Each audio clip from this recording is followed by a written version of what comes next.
So exam హాల్కి వెళ్ళేటప్పుడు మనం ఏం చేయాలి? హ్మ్. ఫస్ట్ ముందు 1 డే అసలు మీరేమీ చేయొద్దు. చదవద్దు అసలు. రివిజన్ కూడా చేయొద్దు. ఏమన్నా చేసుకోవాలో ముందే చేసేసుకోండి. హ్మ్. ముందు రోజు నైట్ చాలా తక్కువ భోజనం తీసుకొని, హ్మ్. ఎక్కువ వాటర్ తాగి, తొందరగా పడుకొని ప్రాపర్ స్లీప్ ఉండాలి.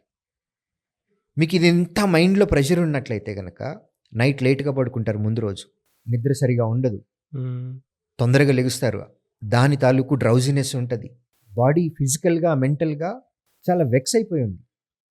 సో, బాడీని ప్లెజెంట్‌గా ఉంచుకుందాం. తక్కువ భోజనం తిని, మితాహారం, తొందరగా పడుకొని, ప్రాపర్ స్లీప్ తీసుకొని, ఎగ్జామ్ హాల్‌కి టైం కంటే ఒక 1 అవర్ ముందెళ్దాం. వెళ్ళి చక్కగా ఒక చెట్టు ఉంటది. ఊరి చివర ఇయన్నీ జరిగే ఎగ్జామ్స్. హ్మ్. హ్మ్. హ్మ్. చెట్లు గ్యారంటీగా ఉంటాయి. చెట్టు కింద కూర్చొని మంచి ఆక్సిజన్ వస్తది.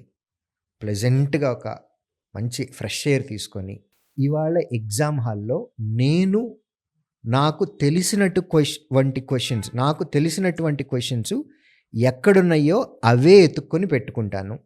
నాకు తెలియనియి నేను వదిలేస్తాను అనే మైండ్ సెట్ తోటి వెళ్ళండి.